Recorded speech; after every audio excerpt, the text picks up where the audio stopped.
Boxing's a macho game. He's shot his fucking bolt, I'm telling you. He's gone, Nigel. Short fight if you want it, eh? If you're knocked out cold by a big punch, then fine, people accept that. This man cannot win this fight unless you give this fight to him.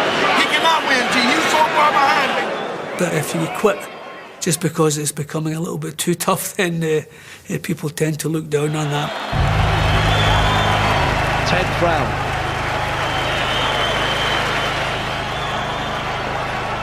Early in the 10th, punches were exchanged. And McClellan put his hand up to his left eye, as if there was a cut, but there wasn't.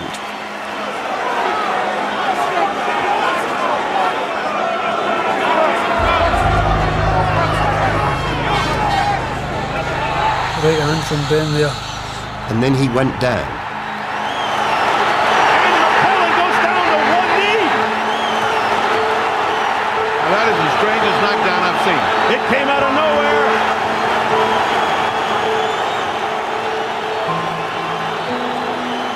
He gets up at 7. He almost swallowed in the previous round. This is great signs for Nigel Benn. And you can see he got hit with 2 bullshit punches and he went to his knee. He got hit with another bullshit punch and he went to his knee. He goes down again. What's hurting him? Something is hurting him. He's shaking his head. He's going to count him out, isn't he? After 1 minute and 39 seconds of round 10, it was all over. Là, je compte non pas 8, 9, 10. Finish. He's going to count him out, Jim. He's done him. He's quit. Nigel Benn has won. The experts were unanimous in their verdict. I can't believe that. I've never seen a guy quit in a corner like that. What was that? We were looking at a fighter who had decided to go onto one knee and not carry on with the battle. That suggests that he's decided to quit. Knowing my brother, he would have never quit. Suddenly the chin could still take the punches, but the heart could not. There wasn't an ounce of energy left in him. How can anybody say that he quit? That's shocking. It almost makes me want to cry, that. Honestly. I can't regret what I've said because you're dealing with split seconds, you're dealing with the atmosphere, the excitement. A fight that you want your homeboy to win, it looks like he's losing and he turns it all around and wins the fight.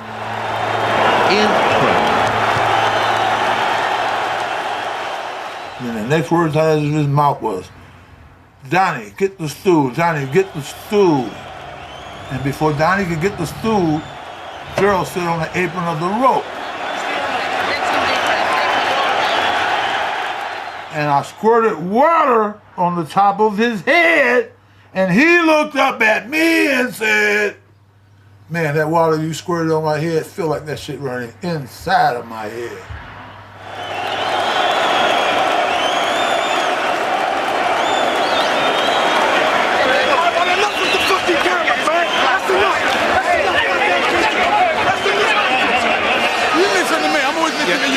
Whatever you wanted to do, I was going to match him.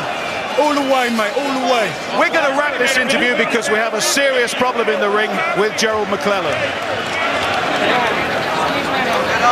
Squeeze it, good boy, good boy. There were 3 board doctors.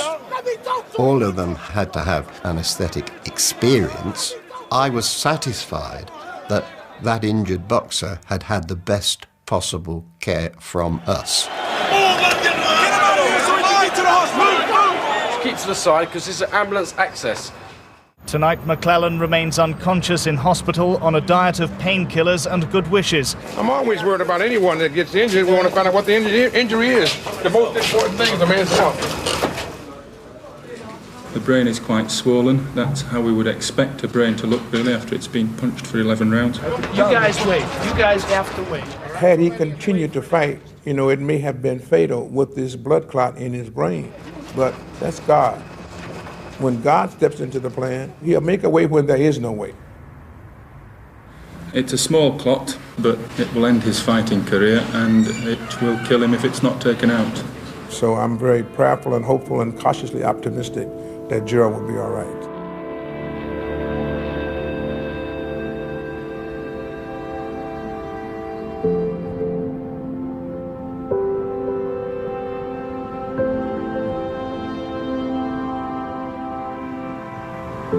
Next time y'all come through here, we fucking y'all up.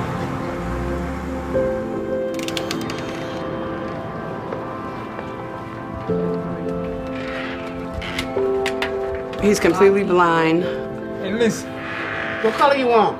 What color popsicle you want? He's not deaf. What color popsicle do you want? Grape. It's more comprehension.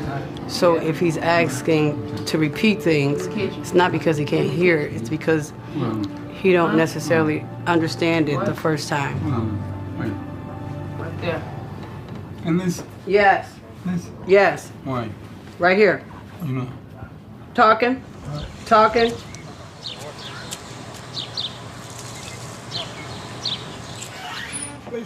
I'm behind you, Gerald.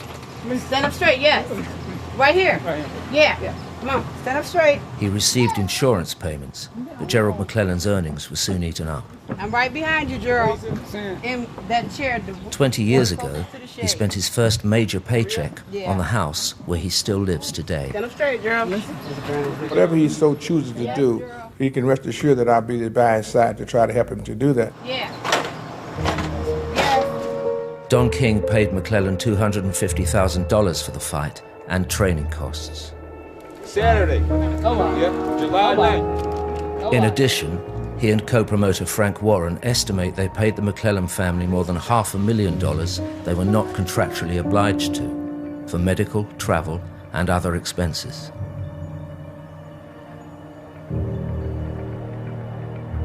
Try to strip now, so. Gerald McClellan's defeat did not damage Don King's influence in the super middleweight division. Touch my face. They brought him over here to bash me up, mate.